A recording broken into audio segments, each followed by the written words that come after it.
जय हिंद दोस्तों, मेरे चैनल डिफेंस डिस्कशन में आप सभी का स्वागत है। दोस्तों, शाम के 7 बज चुके हैं और डिफेंस से जुड़ी दो अहम खबरें लेकर मैं आपके सामने हाजिर हूं। सिर्फ दो खबरें हैं। एक खबर असम राइफल से जुड़ी हुई है और दूसरी खबर जो डोडा में हमारे जवान शहीद हुए उनमें से 3 जवानों की कहानी मैं आपके लिए लेकर आया हूं। एक बात साफ है कि जो भारतीय सेना में जवान जाता है, चाहे बात मैं असम राइफल की भी कर रहा हूं, असम राइफल हो या इंडियन आर्मी हो, जो जवान जाता है वो दोस्तों लोअर मिडिल क्लास फैमिली से निकल कर आता है। वो किसी जेसीओ का, किसी जवान का बेटा होगा या किसी मजदूर का, किसान का बेटा होगा। इसके सिवा शायद ही कोई भारतीय सेना में जवान के तौर पर जाता हो, खासकर अगर हम बात करें नेताओं की या बात करें बड़े बड़े अधिकारियों की। तो पहले बात असम राइफल की कर लेते हैं, उसके बाद डोडा में शहीद हुए 3 जवानों की कहानी मैं आपको दिखाऊंगा। असम राइफल के महानिदेशक यानी कि DG Assam rifle lieutenant general Vikas Lakhera sir ने गुरुवार को असम राइफल की खौंसा बटालियन का दौरा कर उनकी ऑपरेशनल तैयारियों की समीक्षा की।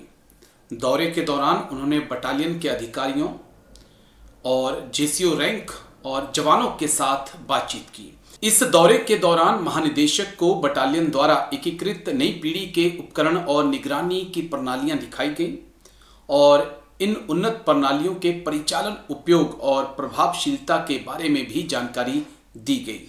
दरअसल असम राइफल का भी मॉडर्नाइजेशन चल रहा है और उन तैयारियों के बारे में जो है डीजी असम राइफल को बताया गया, खासकर ड्रोन के ऊपर किस प्रकार से असम राइफल्स काम कर रही हैं। चलिए दोस्तों, आगे बढ़ते हैं। बहुत कुछ कहने के लिए आज मेरे पास नहीं है। कल से ही मैं निशब्द हूं, लेकिन तस्वीरें बहुत कुछ बयां करती हैं। डोडा में 10 जवान हमारे शहीद हो गए। उनमें से 3 जवान जिनकी कहानी मैं आपको बताने जा रहा हूं, उनमें एक पंजाब के रोपड़ से हैं, दूसरे हरियाणा के झज्जर से हैं और तीसरे उत्तर प्रदेश के हापुड़ से हैं। तीनों ही जवानों की कहानी मिलती जुलती है। किसी की शादी होने वाली थी, किसी की शादी को 1 साल हुआ था, लेकिन उससे भी बड़ी बात कि तीनों ही जवान लोअर मिडिल क्लास फैमिली से आते थे। वो अपने परिवार का इकलौता सहारा थे। दोस्तों, जम्मू कश्मीर के डोडा में ड्यूटी के दौरान एक भयानक सड़क हादसे में भारतीय सेना के 10 जवान कल शहीद हो गए थे। हर जवान की अपनी कहानी है और हर जवान जो है एक लोअर मिडिल क्लास फैमिली से निकलकर सामने आया है। इन्हीं में से एक जवान थे जोबनप्रीत सिंह, जिनकी उम्र महज 23 साल थी। जोबनप्रीत सिंह पूर्व सैनिक बलबीर सिंह के इकलौते बेटे थे। वह सितंबर 2019 में भारतीय सेना में भर्ती हुए थे और 8 कैवलरी आर्मर्ड यूनिट आरआर में तैनात थे। शहीद जवान की शादी की तारीख अगला 1 मार्च निर्धारित की गई थी, यानी कि सिर्फ 2 महीने के बाद शादी थी। परिवार ने शादी की सारी तैयारियां पूरी कर ली थी, खरीदारी तक कर ली थी, लेकिन शादी से पहले ही परिवार पर दुखों का पहाड़ टूट पड़ा। भावुक पिता ने कहा, मुझे अब कुछ नहीं चाहिए, मैं तो पूरी तरह से टूट गया हूं। मेरा इकलौता बेटा देश के लिए शहीद हो गया है। मेरी सिर्फ यही इच्छा है कि मेरी तरह किसी और परिवार को ये दर्द ना सहना पड़े। कैवलरी है, आर्मर्ड दी 8 कैवलरी है। हाँ जी। फर्स्ट ਆਰਮਡ ਬ੍ਰਿਗੇਡ ਦੇ ਅੰਡਰ ਜੁਨਟ ਹੈ। ਅੱਛਾ ਜੀ। ਠੀਕ ਹੈ ਜੀ। ਤੇ ਅਗਰ ਉਹਦੇ ਸੀਓ ਨੂੰ ਚਾਹੀਦਾ ਵੀ ਉਹਦਾ ਪੋਸਟਿੰਗ ਆਰਡਰ ਹੈ ਤਾਂ ਮੈਂ ਉਹ ਵੀ ਦੱਸ ਦੂੰਗਾ। ਉਹਦੀ ਜੁਨਟ 'ਚ ਵੀ ਪੋਸਟਿੰਗ ਆਰਡਰ ਪਿਆ ਹੈ। ਅੱਛਾ, ਤੇ ਪਤਾ ਕਿੰਨੇ ਵਜੇ ਲੱਗਿਆ ਵੀ ਹਾਦਸਾ ਹੋ ਗਿਆ? ਇਹ ਮੈਨੂੰ 4 ਵਜੇ ਮੇਰੇ ਕੋਲ ਕਾਲ ਆਇਆ। ਮੇਰਾ ਇੱਕ ਸੀਨੀਅਰ ਸੂਬੇਦਾਰ ਹੈ ਉੱਥੇ ਜੀ। ਹਾਂਜੀ।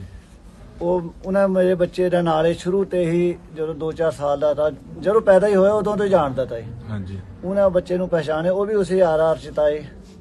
ਉਹਨੂੰ ਦੱਸਿਆ ਵੀ ਭਾਈ ਏਦਾਂ ਦਾ ਤੁਸੀਂ ਜੋ ਬੱਚੇ ਬੰਦੇ ਬਚੇ ਆ ਹੋਰ ਜਾਂ ਫੌਜੀ ਨਹੀਂ ਹੈ, ਜਿਨ੍ਹਾਂ ਜ਼ਿਆਦਾ ਸੱਟਾਂ ਲੱਗੀਆਂ ਉਹਨਾਂ ਨੂੰ ਦੇਖੋ। ਹਾਂਜੀ। ਉਹਨਾਂ ਨੇ ਪਹਿਲਾਂ ਹੀ ਮੇਰੇ ਬੇਟੇ ਨੇ ਦੇਖਿਆ, ਉਹ ਕਹਿੰਦੇ ਵੀ ਉਹ ਸ਼ਹੀਦ ਹੋ ਗਿਆ। अच्छा, कितने ब्रदर सिस्टर ਸੀਗਾ?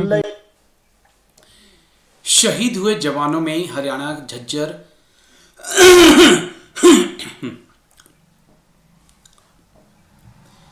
शहीद हुए जवानों में हरियाणा के झज्जर जिले का आर्मी जवान मोहित भी शामिल है।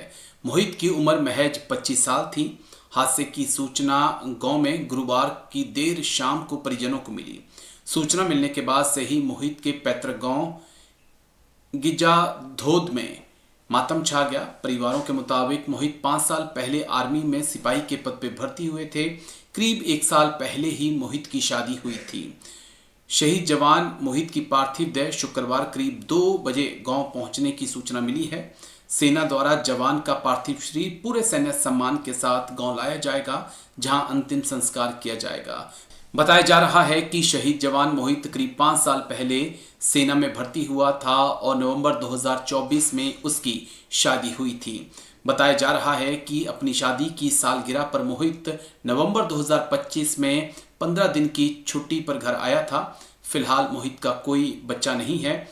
उनके माता पिता गांव में ही खेतीबाड़ी करते हैं। उनका एक भाई गाड़ी चलाकर गुजर बसर करता है। अच्छा मिलनसार व्यक्ति था, लड़का था, बड़ा हंसमुख विचारों का था।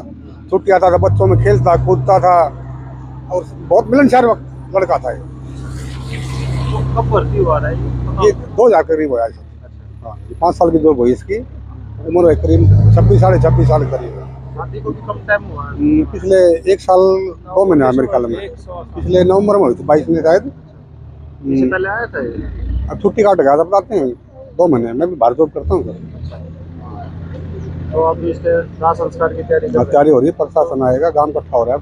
भाई दुख तो है सही, तो घरों भी है इस चीज का। दुख तो ज्यादा बने रहा है, क्यों एज थोड़ी थी। अभी होया था 1 सवा साल होया शादी न हुए। 2-2.5 महीने का बच्चा है पेट में घरवाली के। तो इस दुख भी है इस चीज का। तो बड़ी दुख का समाचार है वो। डोडा में 10 जवान शहीद हुए थे दोस्तों। उनमें से एक जवान जो है वो हापुड़ का भी रहने वाला है। नाम है जवान रिंखिल बलियान। वो भी वीर गति को प्राप्त हुए हैं। जानकारी के अनुसार शहीद रिंखिल बलियान के पिता का नाम स्वर्गीय सतेंद्र बलियान वर्ष 2016 में भारतीय सेना में भर्ती हुए थे। वे वर्तमान में 4RR डोडा में तैनात थे। जैसे उनकी शहादत की सूचना गांव भटेल पहुंची, पूरे इलाके में शोक की लहर दौड़ गई। रिंखिल बलियान के परिवार में 2 भाई हैं। उनमें उनका छोटा भाई ऋषभ बलियान भी भारतीय सेना में कार्यरत है। रिंखिल का विवाह लगभग 5 वर्ष पूर्व रिंकी बलियान से हुआ था। उनके 2 छोटे मासूम बच्चे हैं, जिनमें एक बेटी और एक बेटा शामिल है। शहादत की खबर मिलने के बाद पत्नी, बच्चों और माता मंजू देवी का बुरा हाल है।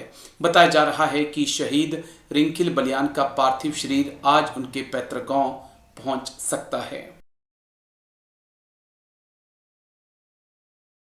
तीनों ही शहीद जवानों की कहानी हमने आपको बताई। हालांकि 10 जवान हैं, सबकी कहानी हम कोशिश करेंगे आपके सामने रखने की। लेकिन एक कॉमन सी बात है कि तीनों ही जवान जो थे वो एक लोअर मिडिल क्लास फैमिली से आते थे। मैं यही कहता हूं कि जो जवान बनता है या अग्निवीर बनता है वो किसी फौजी का बेटा होता है या किसी किसान मजदूर का बेटा होता है।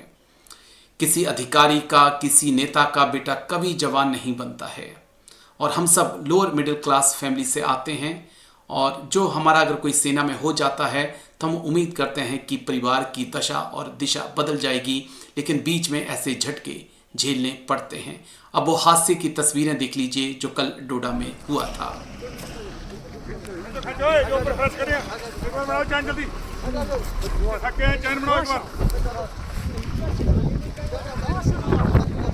जाओ भाई जाओ, जल्दी करो।